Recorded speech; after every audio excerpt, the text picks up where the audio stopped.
to also keep the feel of Shepard's line-drawn backgrounds as well. Most of these chalk and watercolor concept pieces have never before been seen by the public. We started using backgrounds on 101 Dalmatians that had painted in flatter areas but had lines, ink lines, outlining the shapes. I think it was used to advantage on Pooh by just having the outline of the shapes in the background. The story to be animated is broken down shot by shot in drawings called storyboards. These allow the staff to study the flow of the story and to see where problems might exist.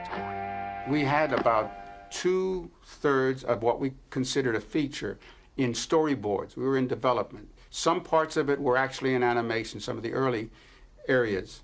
But we were just really thinking in terms of a total animated feature. And one day we had this major meeting with all the people involved in the Winnie the Pooh project, and Walt said, yeah, what we're going to do is we're going to platform this property.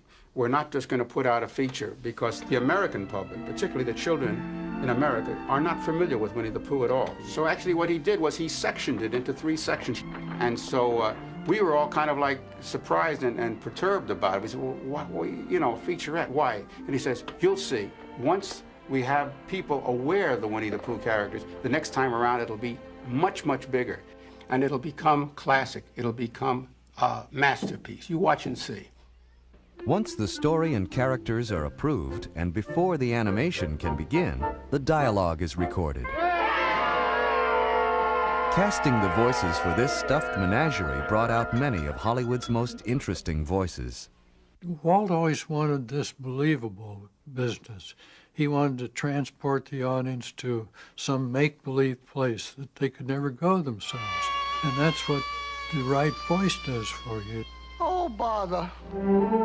Actor Sterling Holloway, who had provided the voice for the Cheshire Cat in Alice in Wonderland, was cast as Winnie the Pooh. To be in the same recording studio with Sterling Holloway was a great treat.